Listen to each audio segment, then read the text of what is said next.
गरीब बहू का बैलगाड़ी में ससुराल। रोहन अपनी बैलगाड़ी में बैठकर खेत की तरफ जा रहा था। चल मेरे बैल, आज हमें बहुत काम है। नई फसलें जो तैयार करनी है। चलो चलो चलो चलो चलो। खेत में पहुंचने के बाद रोहन सारी फसल की कटाई करता है। उफ, बड़ी मेहनत का काम है। चलो, हमारी सारी फसल अच्छी हुई है। फिलहाल तो मैं बस घर पर चारा ले जाता हूँ, बाकी सामान बिट्टू जाकर उठा लेगा। अरे भाई, आज बहुत मेहनत हुई है। रोहन भूसा, जो एक चारा है, उसे बैलगाड़ी पर रखता है और वापस बैलगाड़ी पर बैठकर घर लौट आता है। तब अजी, आप आ गए? अरे नहीं भाग्यवान, अभी तो मैं रास्ते में हूँ, लेकिन जल्दी ही लौट आऊंगा। अच्छा, अगर ऐसा है तो ठीक है, आराम से जल्दी लौट आना और मेरे लिए खाने का भी कुछ ले आना। ओहो, क्या सच में तुम्हें कुछ खाना था? तो तुम पहले मुझे बता देती। मैं तो तुम्हारे लिए कुछ नहीं लेकर आया। अजी नहीं नहीं, मैं तो आपकी मजाक में आपका साथ दे रही थी बस। अच्छा अच्छा ठीक है, अब तुम मुझे जल्दी से बढ़िया बढ़िया गरम गरम रोटियां खिला दो। पूरा दिन काम करके थक गया हूँ, बहुत भूख लगी है। जी ठीक है, आइए बैठ जाइए।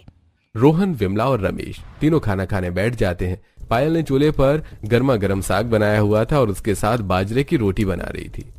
बाजरे की रोटियां बनाने में बड़ी मेहनत लगती है, हाथ से ही उन्हें गोल करना पड़ता है। बहू, बिल्कुल सही कहा तूने। माना कि बाजरे की रोटी बनाने में बड़ी मेहनत लगती है, लेकिन असली स्वाद भी उसी में आता है। बाजरे की रोटी, हाँ, उस पर मस्त मक्खन और साथ में लस्सी और साग। ओहो हो, खाने का तो मजा ही आ जाता है। खाने में चार चांद लग जाते हैं। पायल बाजरे की रोटियों को अच्छे से तवे पर सेकती है और सबको एक एक करके गर्मा गर्म बाजरे की रोटी, साग और लस्सी परोसती है। सभी बड़े मजे से खाना खाते हैं। ओहो, एकदम मजा आ गया। बढ़िया पेट भर गया है मेरा तो अच्छे से। हाँ, मेरा भी हो गया है। अब बस बाहर जाकर थोड़ा टहलूंगी, जिससे सारा खाना पच जाए। सभी खाना खाकर उठते हैं कि तभी रोहन को फोन बजने लगता है। अरे, ये तो यश का फोन है। आज शाम को ऐसे मेरी याद कैसे आ गई? अरे तो फोन उठाना। रोहन फोन उठाता है। और बता मेरे भाई, कैसा है तू? सब ठीक तो है ना वहां पर? हाँ भैया, बिल्कुल सब ठीक है। सब कुछ एकदम मजेदार है। आप बताइए, वहां सब ठीक है ना? मम्मी पापा कैसे हैं? माँ पिताजी भी बिल्कुल ठीक है। तू तो हमें बिल्कुल भूल गया है। 1 साल हो गया, हमसे मिलने तक नहीं आया। ऐसा शहर में रहने लगा है और जब से शादी हुई है तब से तो गांव आने का नाम तक नहीं लेता है। अरे नहीं नहीं भैया, ऐसा बिल्कुल भी नहीं है। आप चिंता मत कीजिए, एक सरप्राइज है मेरे पास, इसलिए तो मैंने आपको कॉल किया। अच्छा, सच में? बता, क्या बात है? अरे कल मैं और नेहा पूरे 1 महीने के लिए गांव में आप सबके पास रुकने के लिए आ रहे हैं। यश की यह बात सुनकर रोहन बहुत खुश हो जाता है। अरे क्या क्या कहा? सच कह रहा है ना तू? कहीं हमें उल्लू तो नहीं बना रहा पिछली बार की तरह? अरे नहीं नहीं भैया, मैं भला ऐसा क्यों करूंगा? पिछली बार तो एक जरूरी मीटिंग थी, इसलिए नहीं आ पाया था, लेकिन इस बार हम पक्का सच में आ रहे हैं। चलो, ये तो बहुत अच्छी बात है। मैं सबको बता देता हूँ। तुम दोनों आराम से यहाँ आ जाना, रेल में बैठकर। जब यहाँ रेलवे स्टेशन पर पहुंच जाओ ना, तो मुझे फोन कर देना, मैं तुम्हें लेने आ जाऊंगा। हाँ ठीक है भैया, कल मिलते हैं। रोहन पर कॉल कट करने के बाद, क्या सच में यश कल आ रहा है? हाँ माँ, यश और नेहा यहाँ पर 1 महीने के लिए रुकने आ रहे हैं। कितनी अच्छी बात है ना? हाँ, सच में बहुत अच्छी बात है। चलो अच्छा है, यहाँ कुछ दिन रुकेंगे, आराम कर लेंगे तो सही रहेगा, वरना अब तो 1 साल हो गया था उससे मिले हुए। हाँ, बिल्कुल सही कहा। शहर की पढ़ाई में पहले इतना व्यस्त रहा, उसके बाद शादी के बाद वहीं पर उसकी नौकरी भी लग गई। तब से उसका यहाँ आना जाना बहुत कम हो गया है। लेकिन अच्छा है कि 1 महीने के लिए यहाँ आएगा। अपने परिवार के साथ घूम मिल कर रहना चाहिए। यश और नेहा के आने की खबर से सभी बहुत ज्यादा खुश थे। अगले दिन सुबह रेलवे स्टेशन पर नेहा और यश उतरते हैं और उसके बाद यश रोहन को कॉल कर देता है। हाँ भैया, हम रेलवे स्टेशन पर आ गए हैं, आप आ जाइए। हाँ हाँ, मैं बस अपनी गाड़ी लेकर तुम्हारे पास पहुंचने वाला हूँ। बस 10-15 मिनट और लगेंगे। कॉल कट करने के बाद दोनों वहां एक बेंच पर बैठ जाते हैं। भैया कितनी देर में आ रहे हैं? उन्होंने तो सिर्फ 10 से 15 मिनट का कहा था, आधा घंटा होने वाला है। अरे चिंता मत करो, बस भैया आने ही वाले होंगे, गाड़ी में ही आ रहे हैं। ऐसी कौन सी गाड़ी में आ रहे हैं जो इतना समय लग रहा है? देखते हैं कौन सी गाड़ी में आ रहे हैं, मैं भी कुछ नहीं कह सकता अभी। वहीं रोहन अपनी बैलगाड़ी पर वहां पहुंच जाता है और यश और नेहा उसके पास जाते हैं। अरे कैसे हो तुम दोनों? हाँ मैं बिल्कुल ठीक हूँ भैया। रुके भैया, पहले सारा सामान रख देता हूँ। यश बैलगाड़ी में अपने सारे सूटकेस रख देता है, लेकिन वहीं दूसरी तरफ नेहा अभी किसी और सदमे में पहुंची हुई है। बैलगाड़ी देखकर तो उसके होश ही उड़ गए थे। ये सब क्या है? ये कौन सी गाड़ी है भला? अरे नेहा, ये बैलगाड़ी है, इसमें आगे बैल बंधे हुए हैं और यही हमारी गाड़ी को खींचते हुए घर तक पहुंचाएंगे। हाँ, वो तो मुझे भी नजर आ रहा है, लेकिन मैं ऐसी गाड़ी में बिल्कुल नहीं बैठने वाली हूँ। अरे इन बैल का कोई भरोसा थोड़ी है, क्या पता ठीक से गाड़ी को लेकर जाएं, ना लेकर जाएं। और तो और ऐसी गाड़ी में बैठने में कितनी ज्यादा शर्म आएगी। सब लोग हमारा मजाक उड़ाएंगे और हमें ही देखेंगे बस। अरे अरे नेहा, तुम इतनी चिंता मत करो, तुम कुछ ज्यादा ही सोच रही हो। ये गांव है, यहाँ पर हर कोई बैलगाड़ी का ही इस्तेमाल करता है। और साथ ही तुम चिंता मत करो, ये हमारे घर के ही बैल हैं, हमारी सारी बात मानते हैं, इनके साथ हमें कोई खतरा नहीं है। नहीं, मैं विश्वास नहीं कर सकती हूँ। मुझे इन सब चीजों से बहुत डर लगता है। मुझे इसमें बैठकर नहीं जाना है। मेरे लिए कोई ढंग की दूसरी गाड़ी करो। हम जिसे कार बोलते हैं ना, वही, बिल्कुल वही चाहिए मुझे, 4 पहियों वाली। नेहा जरा ध्यान से देखो, इसमें भी 2 पहिए लगे हुए हैं। बिना पहिए की ये गाड़ी आगे कैसे बढ़ेगी भला? तुम भी ना कुछ ज्यादा ही डर रही हो। नहीं, मुझे नहीं जाना। अच्छा रुको, मैं तुम्हें यकीन दिलाता हूँ। नेहा को ऐसे डरते और परेशान होता देखकर रोहन अपने बैलों को छड़ी से इशारा करते हुए कहता है, हे, चल मेरे मस्ताने, जरा मुड़कर तो देखा। ऐसा कहते ही बैल रोहन की बात समझ जाते हैं और जिस दिशा में उन्हें जाना था उसी दिशा में पीछे की तरफ मुड़ जाते हैं। ये सब देखकर नेहा बहुत हैरान हो जाती है। तब यश उसे समझाते हुए कहता है, अरे तुमने देखा ना नेहा, मैंने कहा ना कुछ गड़बड़ नहीं होगी, तुम बस आराम से बैठ जाओ, हम अच्छे से चलते हैं। यश के समझाने के बाद नेहा मान जाती है और वो बैलगाड़ी में बैठ जाती है। शुरुआत में तो नेहा को बहुत शर्म आ रही थी, लेकिन वो जब आसपास देखती है कि गांव में हर कोई बैलगाड़ी का ही इस्तेमाल कर रहा है, तब उसे सब नॉर्मल लगने लगता है। देखो, यहाँ पर तो हर कोई बैलगाड़ी का ही इस्तेमाल कर रहा है। अरे मैंने तो तुमसे पहले ही कहा था। चिंता मत करो, तुम यहाँ कुछ दिन रुकोगी तो तुम्हें सब चीजों की आदत हो जाएगी और सब चीजें नॉर्मल लगने लगेंगी। अभी तुम्हारे लिए ये सब नया है ना, इसलिए सब अजीब लग रहा है। आप दोनों ने बिल्कुल सही कहा। शायद अब उतना बुरा भी ना हो, हमें अलग चीजों का भी एक्सपीरियंस लेना चाहिए। नेहा के बस इतना कहने की ही देरी थी कि तभी थोड़ा आगे एक ऊबड़ खाबड़ रास्ता आता है, जिसकी वजह से बैलगाड़ी में बहुत ज्यादा झटके लगते हैं। इन सब की वजह से नेहा को बड़ा गुस्सा आता है। ये तो बड़े अजीब तरीके से चल रही हैं, कितने ज्यादा धक्के लग रही हैं। ओहो, अभी मुझे सब ठीक लगने लगा था, लेकिन अब नहीं लग रहा। अरे कोई बात नहीं, तुम्हें इसकी भी आदत हो जाएगी। उन्हें चलते हुए काफी देर हो गई थी, लगभग 1 घंटा होने वाला था। नेहा पहले ही सफर में बहुत ज्यादा थक चुकी थी और इतनी देर बाद भी वो जब घर नहीं पहुंचे तब परेशान होते हुए नेहा कहती है, आखिर हम कब तक घर पहुंचेंगे? आपने तो कहा था रेलवे स्टेशन के पास ही घर है, लेकिन हमें तो बहुत देर हो गई है और ऊपर से मुझे रास्ते में हर तरफ सिर्फ खेत ही खेत नजर आ रहे हैं। मुझे बिल्कुल भी ठीक नहीं लग रहा। हर तरफ सुनसान एरिया है। क्या इस गांव में आप अकेले रहते हैं? अरे नहीं नहीं नेहा, ऐसा कुछ भी नहीं है। यहाँ दूर दूर तक सभी के खेत हैं। हम अभी खेत से होते हुए घर तक पहुँचेंगे। वहाँ गांव में पूरी कॉलोनी है, आसपास बहुत से लोग रहते हैं। हाँ देखो नेहा, ये जो खेत नजर आ रहा है ना, बिल्कुल आगे तक ये सारे खेत हमारे ही हैं। वाह, ये खेत तो बहुत सुंदर है। यहाँ हर जगह सिर्फ हरियाली ही है। मुझे ये नजारा बहुत अच्छा लग रहा है। रुको, मैं कुछ पिक्चर्स क्लिक कर लेती हूँ और वीडियो बना लेती हूँ। नेहा उन खेतों की वीडियो बनाने लगती है और कुछ पिक्चर्स भी क्लिक करने लगती है। नेहा के लिए ये एक्सपीरियंस बिल्कुल अलग और नया था। इस तरह यश और नेहा घर पहुंच जाते हैं, जहाँ सभी उनका बेसब्री से इंतजार कर रहे थे। नेहा विमला और रमेश के पैर छूती है। जीती रहो बेटा, सदा सुहागन रहो। तुम दोनों को यहाँ तक आने में कोई परेशानी तो नहीं हुई ना? कह सकती है मम्मी जी, थोड़ी सी परेशानी तो हुई थी, लेकिन आखिरकार हम घर तक पहुँच गए हैं, वही बहुत बड़ी बात है। अरे ऐसा क्यों बेटा, घर तक तो तुम्हें पहुंचना ही था। नहीं पापा जी, मुझे लग रहा था कि हम जिस स्पीड में चल रहे हैं तो शायद आज रात तक घर नहीं पहुंच पाएंगे। हाँ बेटा, बैलगाड़ी है ना, उन्हें भी थकावट हो जाती है। अगर ज्यादा तेज चलेंगे तो आराम आराम से चलने पर उन्हें भी कोई ज्यादा परेशानी नहीं होती है। इसलिए यहाँ पर अक्सर चीजों में जरा समय लगता है। अच्छा, आप दोनों बैठ जाइए, मैं आप दोनों के लिए खाना लगा देती हूँ। ठीक है, मैं जब तक फ्रेश होकर आती हूँ। वहीं एक तरफ नेहा कमरे में फ्रेश होने चली जाती है और दूसरी तरफ पायल चूल्हे पर आग जलाकर सभी के लिए सरसों का साग, मक्के और बाजरे की रोटी, साथ ही पनीर की भी सब्जी और लस्सी भी बनाती है। पायल चूल्हे पर खाना बना रही थी, जिसकी वजह से वहां पर धुआं धुआं हो गया था और नेहा को इन सब की आदत नहीं थी। उसकी आंखों में धुआं जाने की वजह से उसकी आंखें बंद हो गईं और उसे लगा कि कुछ तो गड़बड़ है। तब वो बहुत ज्यादा डर जाती है। माँ, ये सब क्या हो रहा है? आग लग गई। बचाओ बचाओ बचाओ, कोई तो बचाओ, जल्दी करो, हमें पानी लाना चाहिए। नहीं नहीं नेहा, चिंता मत करो, डरने की जरूरत नहीं है। जरा अच्छे से अपनी आंखें खोलकर देखो, मैं तो बस चूल्हे पर खाना बना रही हूँ। नेहा ध्यान से देखती है तब। ओह अच्छा, सॉरी दीदी, मुझे लगा न जाने क्या गड़बड़ हो गई है। कोई बात नहीं, चिंता मत करो, तुम भी यहाँ सबके साथ खाना खाने बैठ जाओ, मैं तुम्हें गर्मा गर्म खाना खिला देती हूँ। नेहा भी सभी के साथ खाना खाने तो बैठ जाती है, पर उसकी आंखों में बहुत जलन हो रही थी। जैसे तैसे करके नेहा खुद को कंट्रोल करती है और उसके बाद सभी खाना खा लेते हैं। नेहा को वो खाना बड़ा स्वादिष्ट लगता है।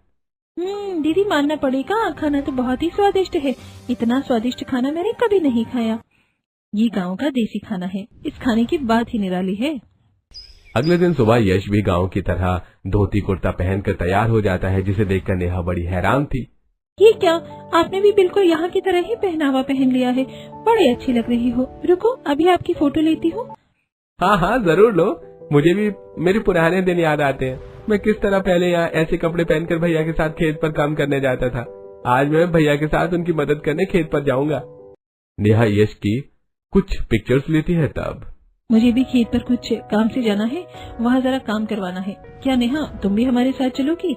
हाँ ठीक है, मैं भी आपके साथ चलती हूँ। वैसे भी घर पर जाकर अकेली क्या करूँगी, बोर ही हो जाऊंगी।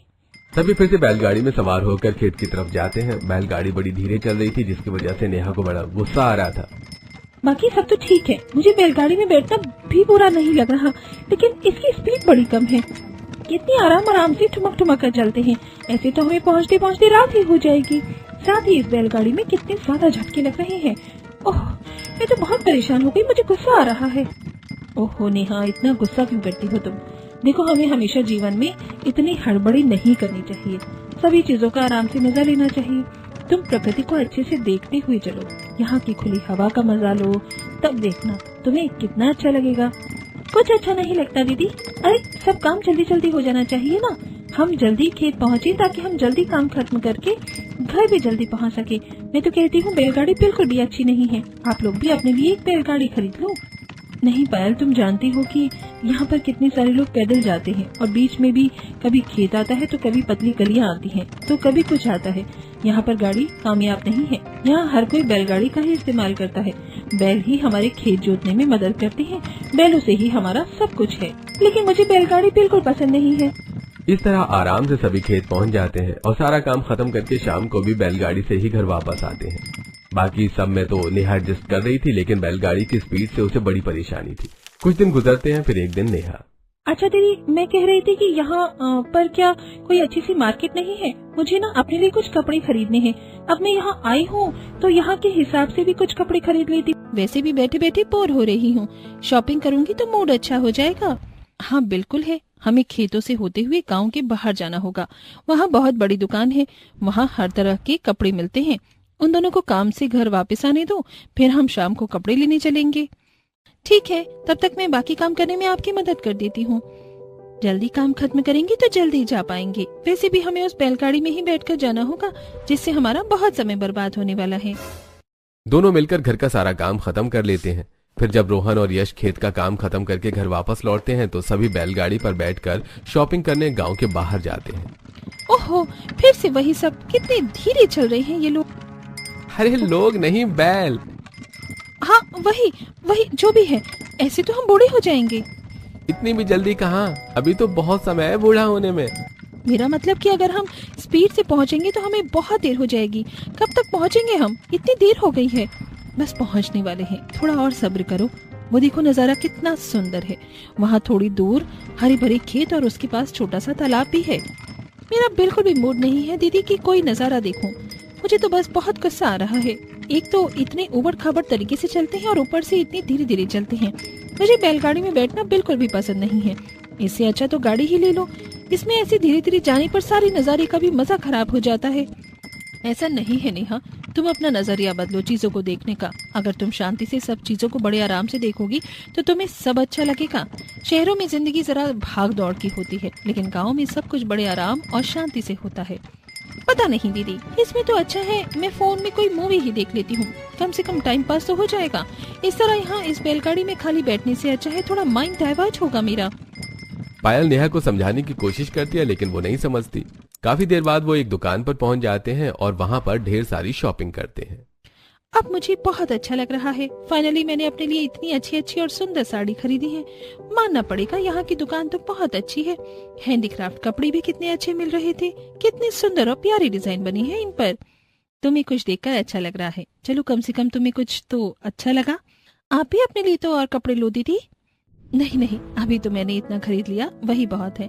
बाद में कभी दोबारा देख लूंगी। फिलहाल तुम्हें जो भी चाहिए तुम ले सकती हो।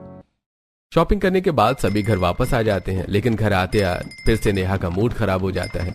सभी बैलगाड़ी में घर वापस आ रहे थे। घर पहुंचने के बाद कहीं जाने से अच्छा है कि मैं घर में ही बैठी रहूं। इस बैलगाड़ी की तेज रफ्तार देखकर तो मेरा मूड ही खराब हो जाता है। मुझे बड़ा गुस्सा आ रहा है। शॉपिंग करने के बाद मेरा मूड कितना अच्छा हो गया था, अब फिर से सारा अच्छा खासा मूड खराब हो गया है। नेहा, तुमसे हमने कहा ना, तुम सब चीजों को आराम से और शांति से करने की कोशिश करो, तब तुम्हें सब अच्छा लगेगा। इस तरह छोटी छोटी बातों पर गुस्सा करने से कुछ नहीं होगा। मुझे नहीं पता, अब मुझे कहीं भी नहीं जाना है, मैं तो चली सोने। उस दिन नेहा का मूड खराब हो जाता है और अगले दिन से वो घर से बाहर निकलना ही बंद कर देती है। नेहा को बैलगाड़ी पर आना जाना बिल्कुल भी अच्छा नहीं लग रहा था। जब पायल देखती है कि नेहा घर में बैठी बैठी परेशान और बोर हो रही है, साथ ही उसका चिड़चिड़ापन बढ़ता जा रहा है, तब अच्छा सुनिए, मेरे पास एक आइडिया है। कैसा आइडिया है दीदी? हम सभी एक पिकनिक पर चलते हैं। तुम्हें पहाड़ झरने बहुत पसंद है ना नेहा?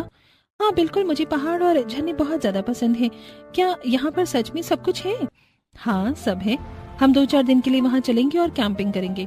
तुम देखना, इससे तुम्हारा मूड बहुत अच्छा हो जाएगा। ये आइडिया तो बहुत अच्छा है भाभी। मुझे भी ये आइडिया बहुत अच्छा लगा। मैं कैंपिंग करने के लिए तैयार हूँ, लेकिन हम जाएंगे कैसे? बैलगाड़ी से। बस ये बात सुनते ही नेहा का तो पारा हाई हो जाता है और वो गुस्से में कहती है, देखिए दीदी, आपका ये आइडिया तो मुझे बहुत अच्छा लगा, लेकिन मैं बैलगाड़ी से कहीं भी नहीं जाऊंगी। आप अच्छे से जानती हैं ना कि मुझे बैलगाड़ी से कहीं भी जाना पसंद नहीं है।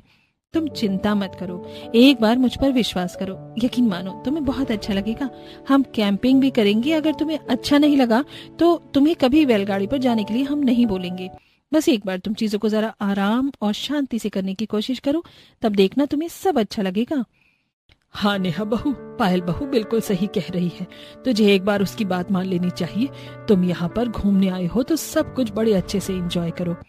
ठीक है, अगर आप सब कहते हैं तो एक बार मान लेती हूँ, लेकिन अगर मुझे अच्छा नहीं लगा तो हम जल्दी ही घर वापस आ जाएंगे और मैं बैलगाड़ी में नहीं जाऊंगी।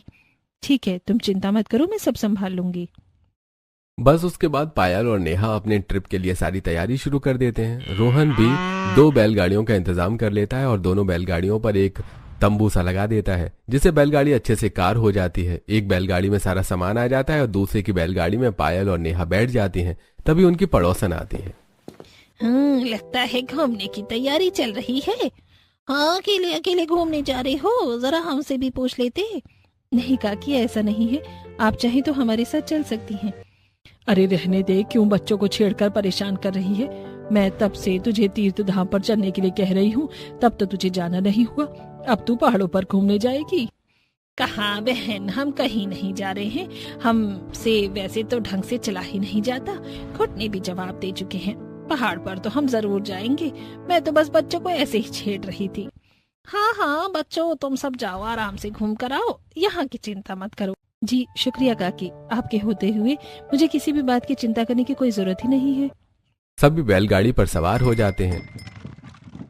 चल मेरे मस्ताने, अच्छे से चल। बैलगाड़ी चलना शुरू होती है। वो धीरे धीरे, बहुत धीरे धीरे चल रही थी, जिसकी वजह से शुरुआत में नेहा को बड़ा गुस्सा आ रहा था। इसलिए वो कुछ बोल भी नहीं रही थी और चुपचाप बैठी थी। धीरे धीरे बैलगाड़ी आगे बढ़ती है और काफी देर निकलने के बाद पहाड़ी इलाके में पहुंच जाती है। वाह, देखो दीदी, वहाँ कितना सुंदर और बड़ा पहाड़ है। हाँ, यहाँ बहुत अच्छे अच्छे नज़ारे देखने को मिलेंगे तुम्हें। तुम चाहो तो सबकी पिक्चर क्लिक कर सकती हो और वीडियो भी बना सकती हो। हाँ बिल्कुल, मैं इन सभी यादों को अपने कैमरे में जरूर कैद करूंगी। बैलगाड़ी पर सवार नेहा हर एक चीज का आनंद लेती है और सभी चीजों को याद के रूप में फोन में कैद कर लेती है। बैलगाड़ी उस समय भी बड़ी धीरे चल रही थी, लेकिन आज पहली बार नेहा को बड़ा अच्छा लग रहा था, क्योंकि वो उन सुंदर नजारों को बड़े आराम से देख पा रही थी और उन्हें महसूस कर पा रही थी। वैसे दीदी, आपने सही कहा था, कभी कभी आराम से चलना भी बड़ा अच्छा होता है। मुझे बहुत सुकून मिल रहा है। मैं सभी चीजों को आराम से देख पा रही हूँ। मैंने तो तुमसे कहा ही था, तुम सब अच्छे से देखो। थोड़ी दूर पहाड़ के पास पहुंचने के बाद सभी पहाड़ों पर ट्रैकिंग करते हैं। पहाड़ पर ऊपर चढ़ते हुए सुंदर नजारों का मजा लेते हैं। अरे वाह, यहाँ वापस आकर बहुत मजा आ रहा है। बहुत समय बाद काम से रेस्ट लेकर यहाँ घूमने का बड़ा सुकून मिल रहा है। मैं तो तुमसे अक्सर कहता हूँ कि कुछ दिन की छुट्टी लेकर यहाँ आ जाया करो। यहाँ आने के बाद तुम्हें बहुत अच्छा लगेगा। और तुम हो कि मेरी बात मानते नहीं हो और अपनी शहर की जिंदगी में इतने व्यस्त रहते हो। अगली बार हम यहाँ जल्दी जल्दी आएंगे। पहाड़ पर सबसे ऊपर पहुंचाने के बाद सुंदर नजारों का मजा लेकर सभी वापस नीचे आ जाते हैं और बैलगाड़ी के थोड़ा दूर पायल ईंटों से एक चूल्हा बना लेती है और उस पर मैगी और बाकी खाना बनाती है। वहाँ कितना मजा आ रहा है खुले आसमान के नीचे बैठकर और साथ ही प्रकृति का मजा लेते हुए। सच में मेरा भी मन बिल्कुल अच्छा हो गया है। शहर में रहकर कुछ ज्यादा ही काम की टेंशन बाजी रहने लगी थी, लेकिन अब देखो कितना रिलैक्स लग रहा है। किसी ने सच ही कहा है, नेचर किसी को भी हील कर सकता है। हाँ, तुम जब भी वहां से परेशान हो जाओ यहाँ आकर रह सकते हो। बिल्कुल सही कहा। अभी हम जल्दी खाना खाकर सो जाते हैं, कल हम झरना देखने जाएंगे। तभी खाना खाकर बैलगाड़ी में ही सो जाते हैं। 2 बैलगाड़ी थी और साथ ही बैलगाड़ी के ऊपर तंबू भी लगा हुआ था, यानी उसे पूरी तरह कवर किया हुआ था। सभी उसमें आराम से सो जाते हैं। अगले दिन सुबह उठकर आगे का सफर शुरू करते हैं और काफी दूर चलने के बाद एक बड़े से झरने के पास पहुंच जाते हैं। वाह, ये झरना तो कितना बड़ा और सुंदर है। सच में यहाँ मजा ही आ गया। मेरा तो इस झरने में नहाने का मन कर रहा है। तो आखिर देर किस बात की है? तुम्हें रोका किसने? चलो। इतना कहते ही रोहन यश को नदी में धक्का दे देता है और हंसते हुए कहता है, अब बताओ कैसा लग रहा है तुम्हें?